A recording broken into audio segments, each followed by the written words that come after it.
Barry, do you remember that time in high school when you first had sex with a woman? Do you remember when you stuck it in and blew your load too quick? It was me, Barry, and the nanosecond before you penetrated her, I jerked you off to completion.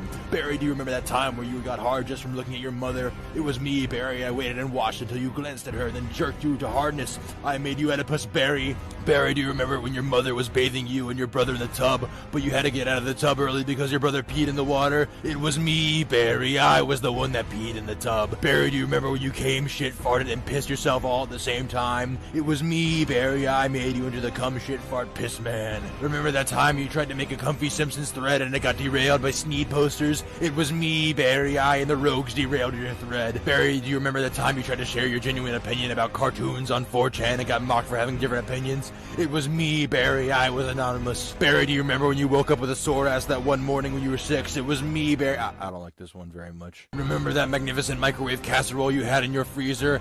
The one you were anticipating to taste for weeks when it blew up while you left it unattended? That was me, Barry, I blew up the casserole. Barry, do you remember the time the chair was thrown? It was me, Barry, I threw the chair. Barry, do you remember that time when you were 16 and fucked your sister in the dark because you thought she was unconscious? It was me, Barry, I was your sister.